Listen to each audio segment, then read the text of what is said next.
En el proceso de aprendizaje intervienen una serie de funciones cognitivas que son pilares básicos para el aprendizaje. Es en este contexto que se conocen 3 fases del acto mental que intervienen en el proceso de aprendizaje. 1. Fase de input o entrada de la información. Esta fase tiene que ver con la calidad y cantidad de los datos o conceptos antes de resolver un problema o desafío. En esta fase, los estudiantes deben percibir esta nueva información de manera clara y precisa, de manera que le permitan explorar los datos o conceptos de manera organizada y sistemática. 2. Fase de elaboración. Se refiere al uso eficiente de los datos o conceptos disponibles. En esta fase, los estudiantes deben aplicar o utilizar esa información frente a un desafío que les permita definir y planificar la solución a ese problema. 3. Output o salida de la información. Comprende aquellos factores que conducen a una comunicación del resultado de la elaboración. En esta fase, se debe potenciar a los estudiantes a reflexionar sus respuestas, utilizando un lenguaje preciso y potenciando un proceso de metacognición respecto de las estrategias del pensamiento utilizado para la construcción del aprendizaje. Si observamos, el modelo pedagógico de aula invertida permite al estudiante llevar a cabo las 3 fases del proceso de aprender, respetando y facilitando la construcción del aprendizaje.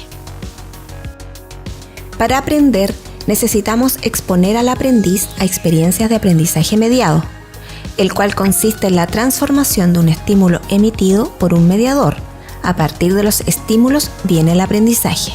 Por lo tanto, el mediador es muy relevante, ya que es él quien intencionalmente se interpone entre el aprendiz y su entorno, favoreciendo formas de aprendizaje significativas, proporcionando ambientes desafiantes de aprendizaje, seleccionando y diseñando estrategias alternativas de enseñanza.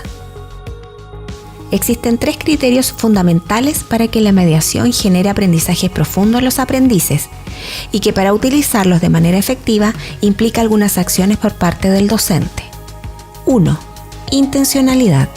Se refiere al esfuerzo intencional del mediador para producir en el aprendiz un estado de alerta y sensibilidad ante ciertos estímulos que le presentará con el fin de ser incorporados como aprendizaje. 2. Significado.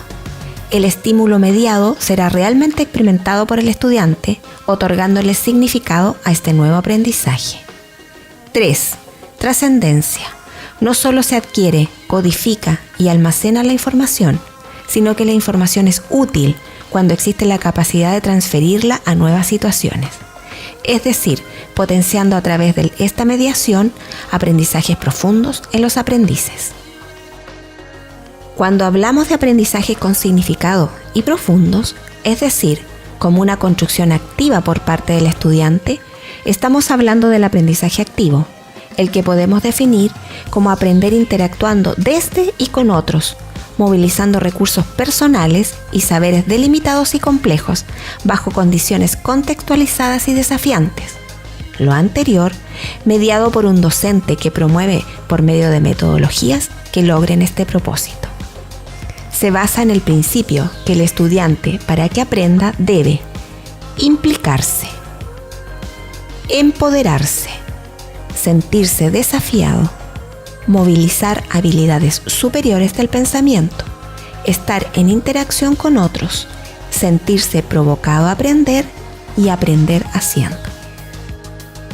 Podemos señalar entonces que para propiciar aprendizajes, considerando la diversidad de nuestros estudiantes, debe existir experiencias de aprendizaje mediado que permita a todos los estudiantes a construir sentido sobre los aprendizajes y promover el involucramiento de los estudiantes en su proceso de aprender a través del aprendizaje activo.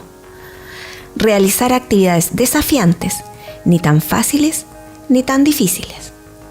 Generar espacios que permitan explorar nuevos conocimientos sin temor a cometer errores.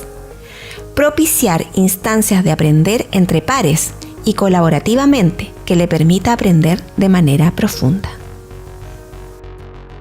En 1954, Edgar Dale propuso el cono del aprendizaje como marco de referencia del proceso de aprendizaje. Dicho marco ayuda a comprender cómo los individuos aprenden y recuerdan con base en su nivel de participación o interacción que experimentan durante el proceso de aprendizaje. El realizar tareas más dinámicas en las cuales el alumno participe convierte el aprendizaje en una tarea activa, favoreciendo la adquisición de conocimientos. Tradicionalmente, las sesiones de formación se concentran en las 4 últimas, pero las más efectivas para aprender son las 3 primeras. Lo que enseñamos a otros, lo que hacemos, lo que debatimos con otros.